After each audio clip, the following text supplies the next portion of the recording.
Muito boa noite, minha Paraíba. Estamos ao vivo, começando a partir de agora mais um Frente a Frente aqui pela sua TV Arapuã. Que bom contar aí com a sua audiência. O nosso convidado de hoje nunca disputou uma eleição pela primeira vez, agora em 2022, foi disputar o mandato de senador da República. Obteve mais de 233 mil votos na Paraíba toda, mesmo não tendo tempo de TV, fundo partidário, até mesmo não tinha nem partido daqueles bem estruturados e que disputaram as eleições de 2022.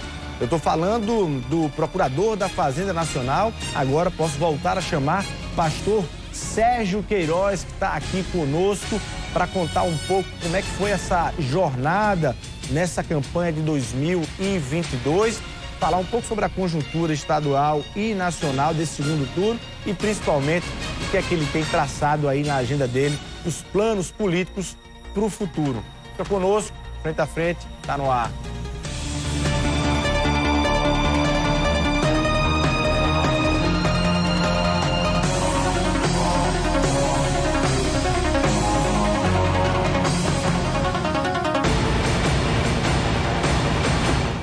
Pastor Sérgio Queiroz, muito boa noite, seja muito bem-vindo aqui ao Frente a Frente. Passou tudo muito rápido, né? Desde o dia que você veio aqui para dizer que estava pensando, no dia que veio para anunciar todo o roteiro de campanha e agora você está aqui já podendo fazer uma leitura desse processo como todo. Muito boa noite, como é que você classifica esse período?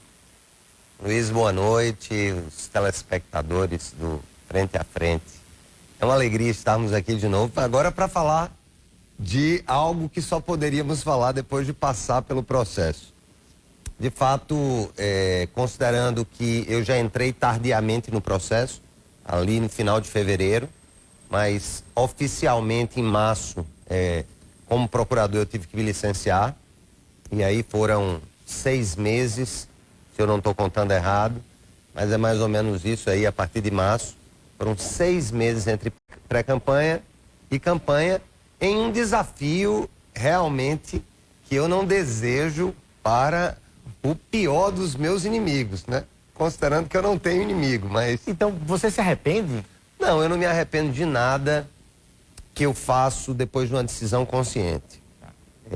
Foi uma jornada interessante, eu entendi o mundo e o submundo da política, isso foi muito bom, porque eu parto de um pressuposto.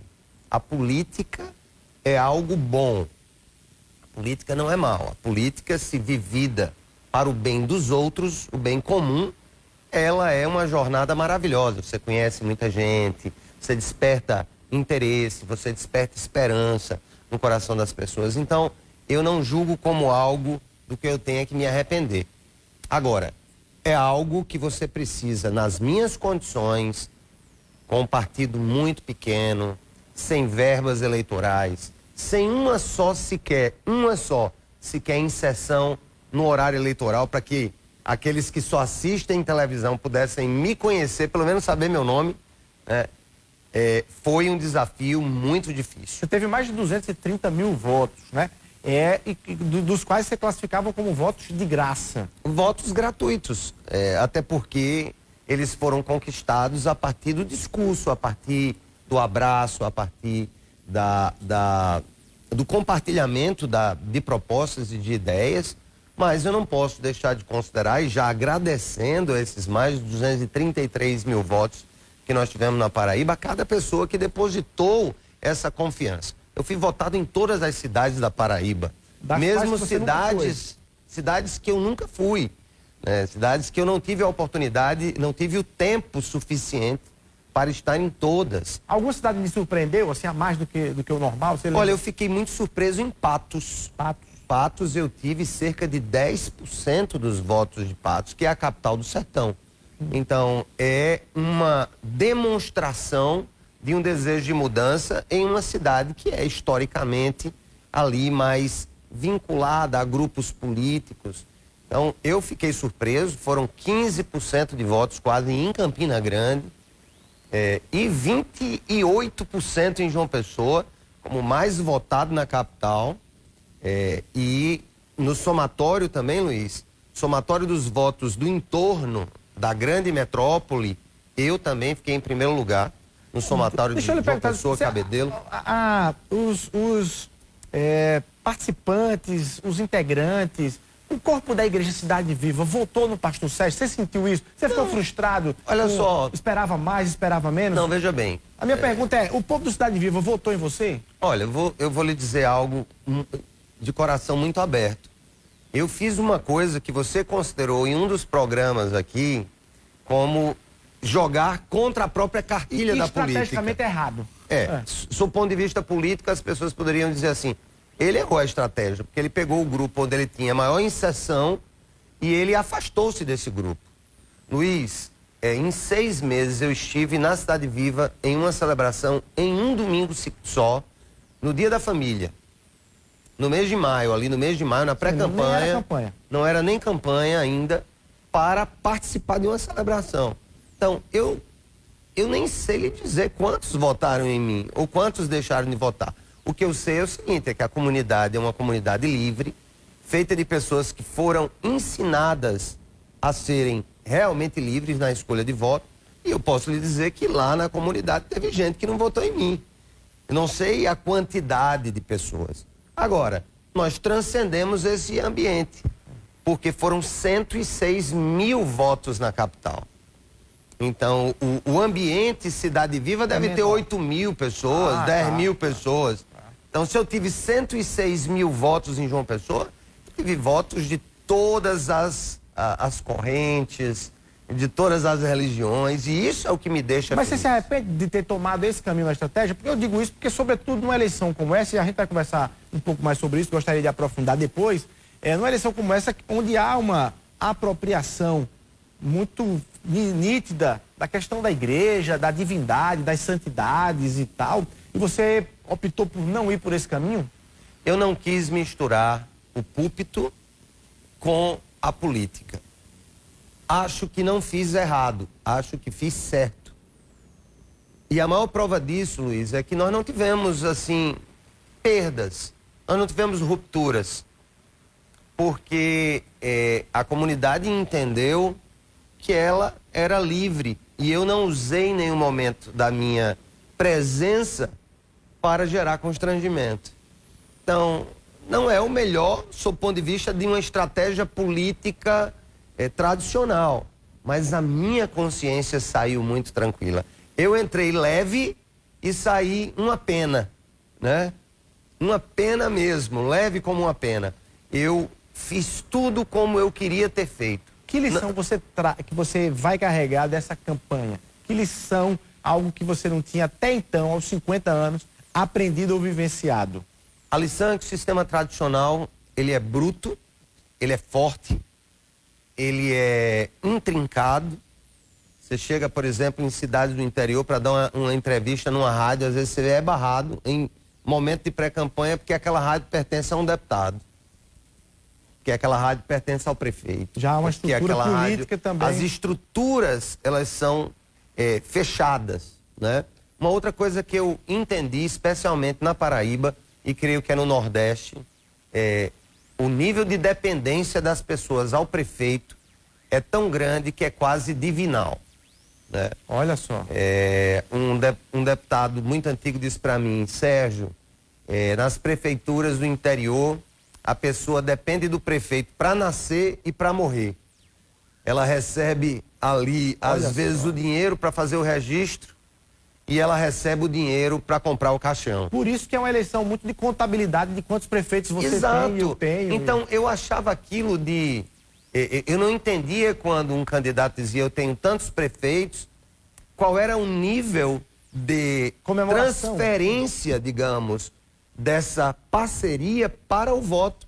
E é incrível, porque os próprios funcionários, às vezes, eu cheguei numa cidade muito pequena da Paraíba, não vou dizer qual, mas um líder local disse assim, olha, é difícil você passar em uma casa dessa cidade onde não haja pelo menos uma pessoa da casa que trabalha ou ganha alguma coisa da prefeitura.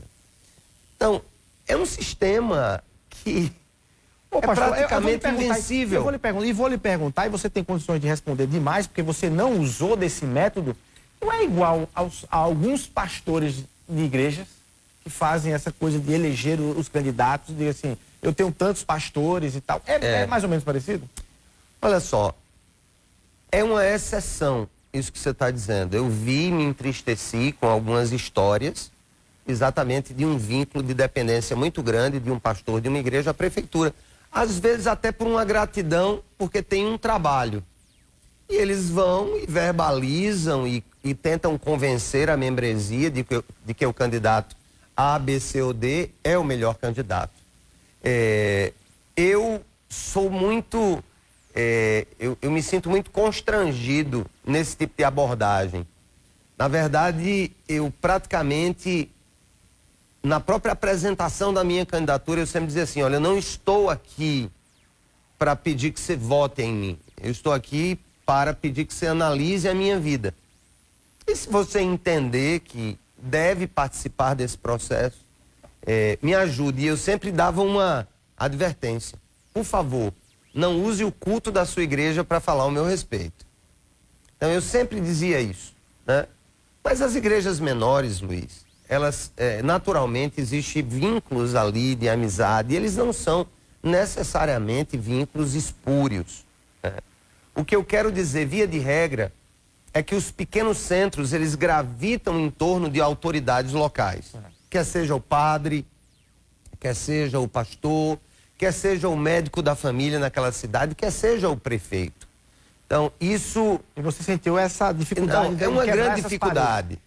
Agora, para além disso, a questão da divisão na direita na Paraíba, especificamente do bolsonarismo, também atrapalhou? Porque a gente faz uma leitura de uma disputa sua com o Bruno Roberto, né, filho do deputado Wellington Roberto, PL, ligado a Bolsonaro. Ao mesmo tempo, essa disputa também se estendeu para a vaga de deputado federal, Wellington Roberto e Cabo Gilberto brigando, Nilvan Ferreira. Quando a gente pega um resultado das eleições, a gente percebe que quem venceu do primeiro turno para o segundo turno, nas majoritárias, foram aqueles que ficaram ali, evitaram o bolsonarismo claramente. Efraim Filho evitou o bolsonarismo no primeiro turno. Ele ficou ali se escondendo. Agora ele está dizendo que é Bolsonaro, mas no primeiro turno ele ficou ali meio que se escondendo.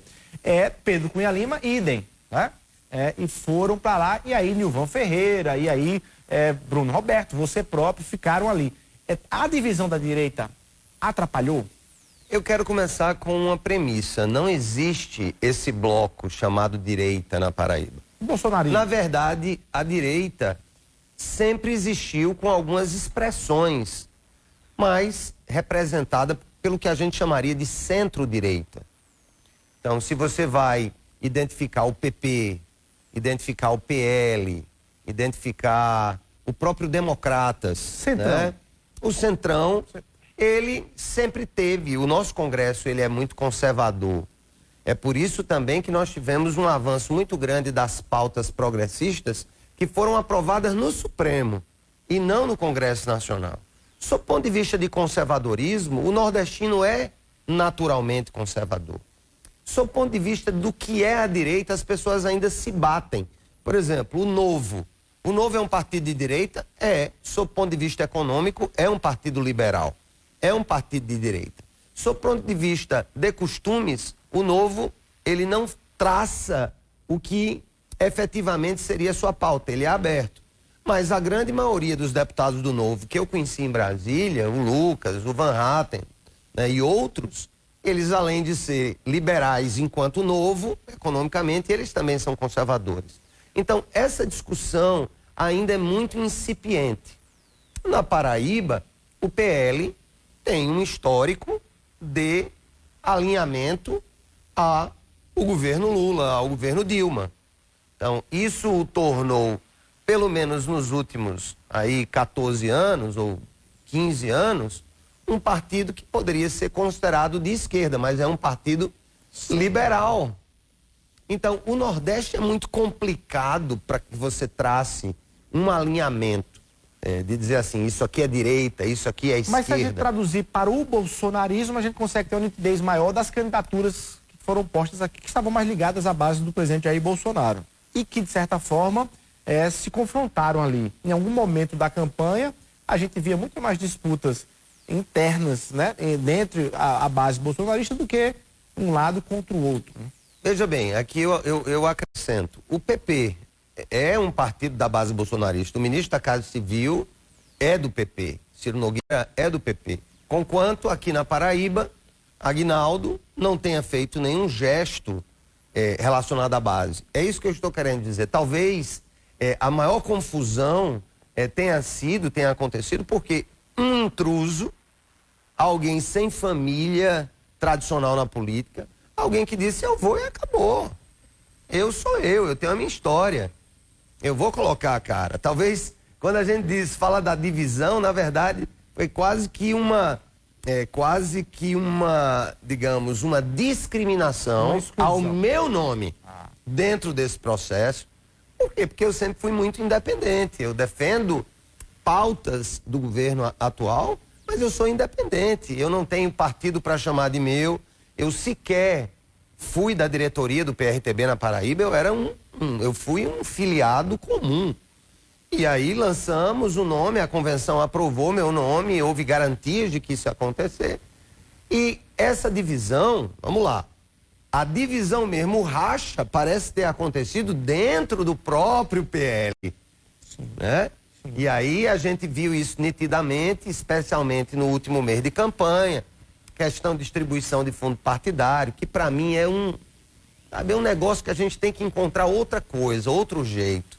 Né? A gente fala, não, que o partido que tem mais deputado ganha mais fundo, mas o partido recebe aquilo ali e distribui como quer para os seus candidatos. Então um recebe 1,5 milhão, o outro recebe 150, e o outro recebe 15, e não há critério.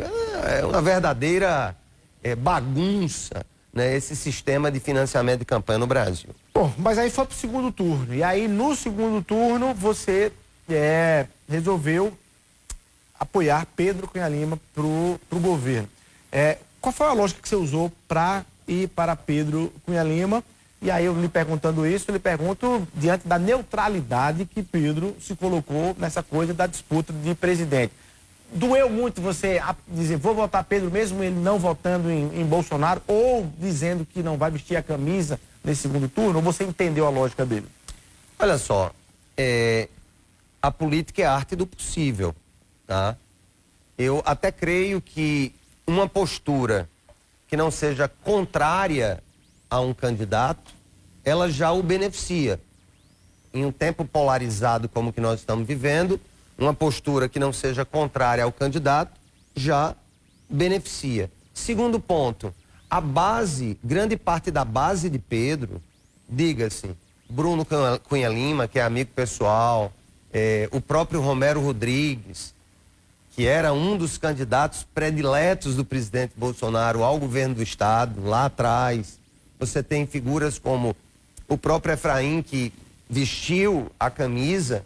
Embora Pedro tenha ficado em uma neutralidade, o seu entorno tem se dedicado majoritariamente, não totalmente, à reeleição do presidente Bolsonaro.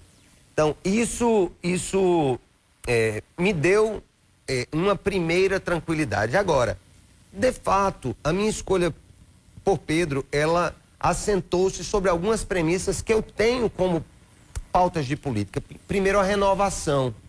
Eu sou contra o sistema de reeleição que nós temos no Brasil. Eu preferiria que nós tivéssemos mandatos peraí, pastor, antes que você termine, eu vou lhe perguntar. E como é que você defende a reeleição de Bolsonaro? Não, na verdade é o que está posto, né? É o que está posto. Eu tenho 2 candidatos hoje. Eu tenho o Bolsonaro, que foi uma vez presidente. Sim, mas você está dizendo assim, você não gosta da reeleição para o Estado, mas aceita. Não, eu não gosto da reeleição enquanto modelo em tese. Se eu tenho a oportunidade de ter um candidato que se alinhe ao meu pensamento e que seja novato naquela posição política, eu vou preferi-lo. Então, Pedro nunca foi governador, né? Pedro foi deputado. Ele foi 2 vezes deputado, ele foi eleito 7 vezes o melhor deputado federal da Paraíba. Então, todas essas coisas vieram ao encontro, né, das minhas perspectivas. Pedro é mais liberal, do ponto de vista econômico. Teve garantia, que aí eu já quero entrar nessa pauta, teve garantias para eleição municipal de prefeito? Não, absolutamente. Vocês não falaram sobre esse tema? Não, se foi falado dentro de uma conjuntura.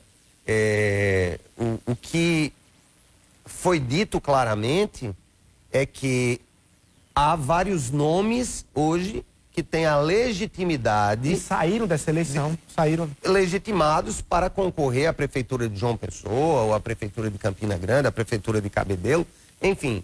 Então, nada disso... Eu não estou com Pedro por nenhuma promessa política. Mas aí eu lhe pergunto, independentemente de Pedro, você saiu legitimado da campanha, é o seu sentimento do primeiro turno das eleições de 2022, os seus 106 mil votos em João Pessoa, como um potencial pré-candidato ou pretenso candidato a prefeito dessa cidade?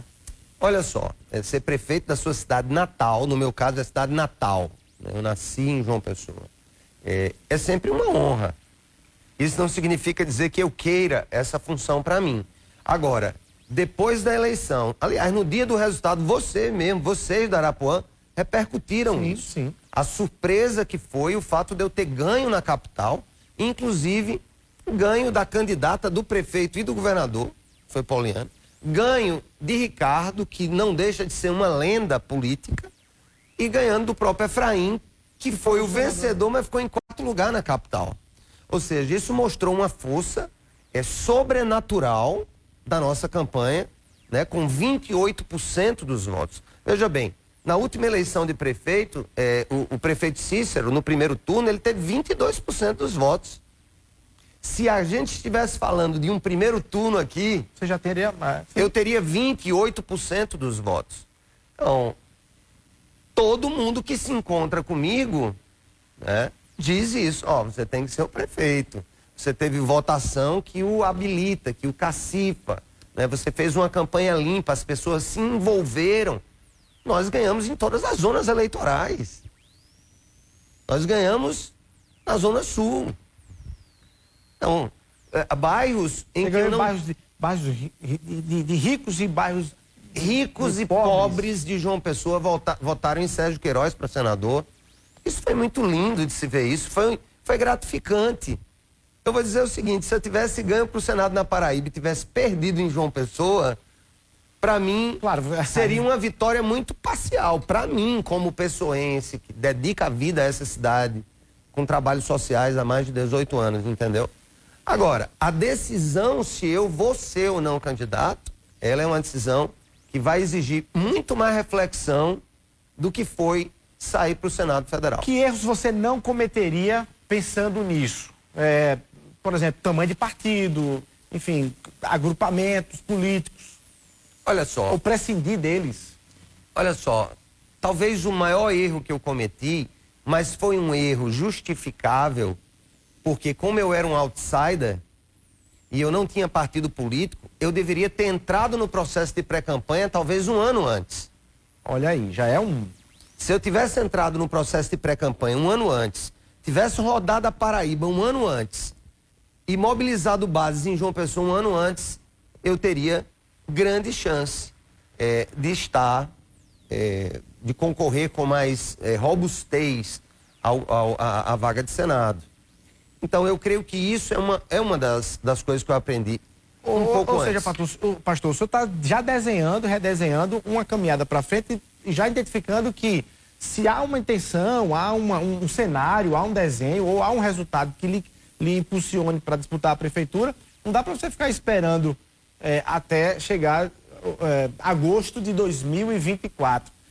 Você tem no seu planejamento agora, antecipadamente, tem um olhar para a cidade de João Pessoa, mais na política? Você vai adotar um pouco do pastor Sérgio, do procurador da Fazenda Nacional, mas você vai adotar um pouco mais de política no seu dia a dia? E aí eu estou falando de acompanhar a gestão do prefeito Cícero Lucena com um tanto quanto mais de acuidade, de crítica, de olhar crítico, de dar entrevistas, de cumprir uma agenda política, de reuniões, para além do Cidade Viva?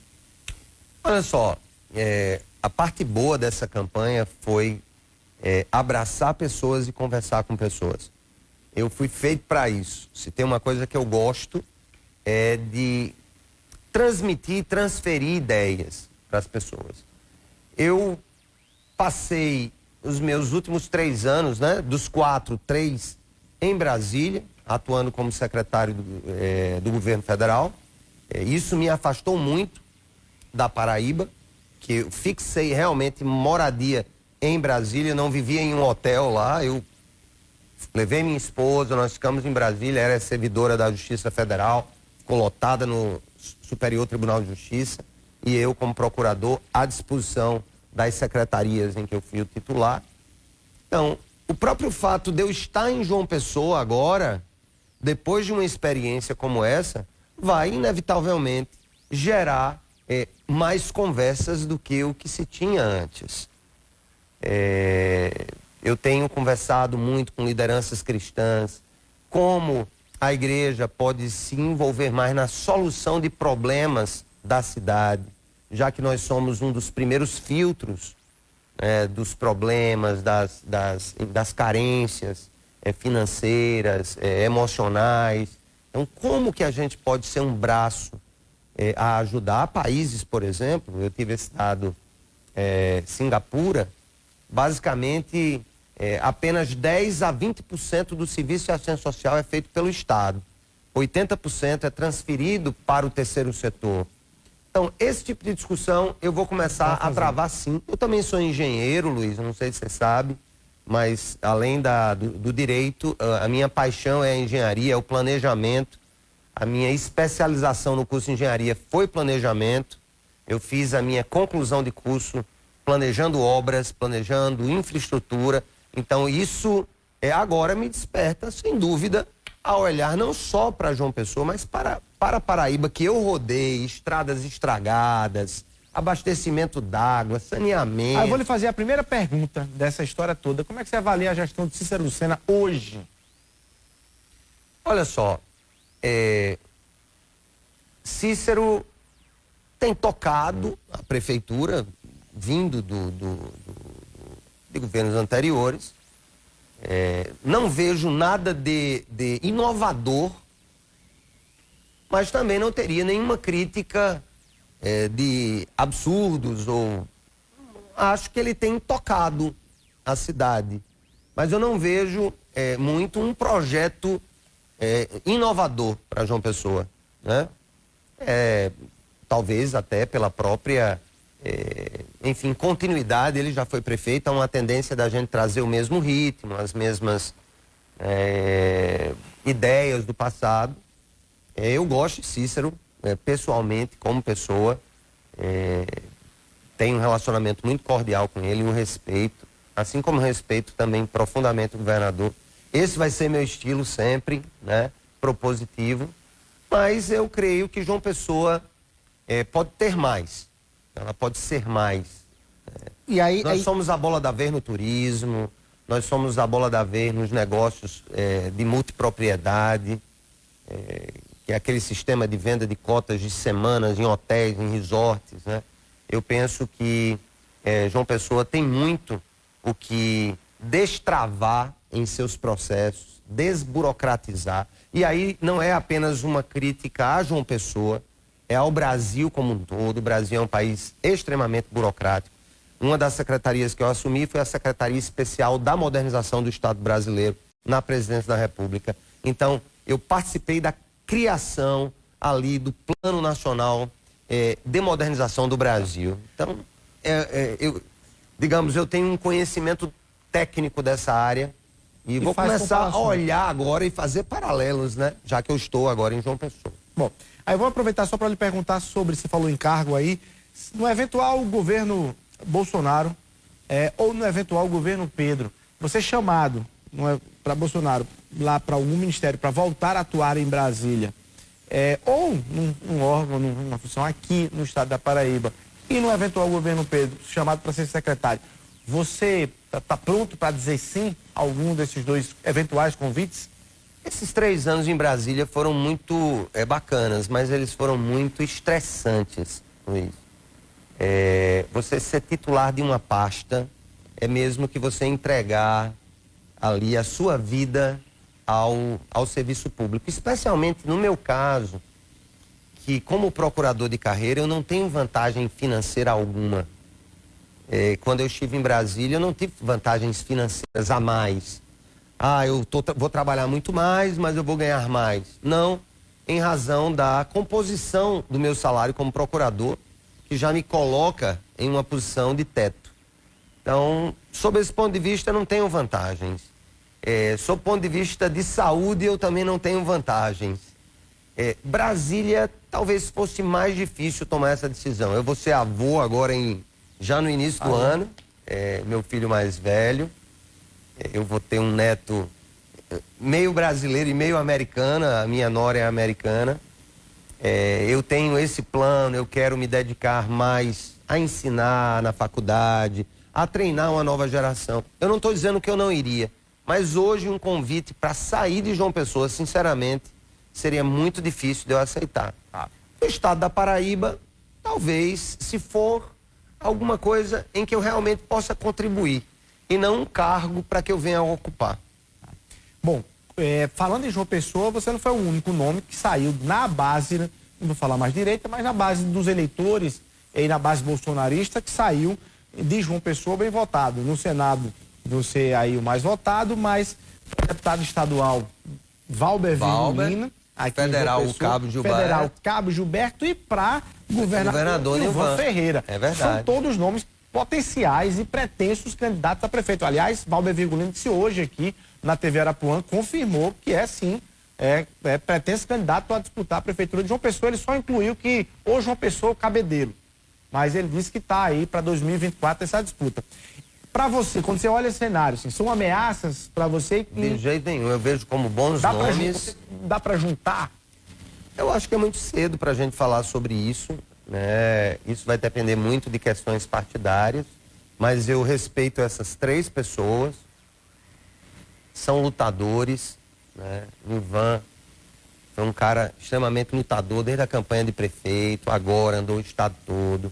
Valber também, o Cabo Gilberto foi um gigante, dadas as condições que ele viveu no partido, foi surpreendente realmente. Ele mostra-se um líder querido, né? Um líder que tem a confiança das pessoas. Ele votou mais em você lá do que no filho do deputado Wellington Roberto. Que o pessoal dele votou mais em mim? Cabo Gilberto. Bem, a gente escolhe em quem quer votar, né? A gente escolhe em quem quer votar. Naturalmente, as pessoas fazem os seus filtros, né? Quem é que representa ao Senado algo que seja mais perene, que tenha história, que tenha raízes?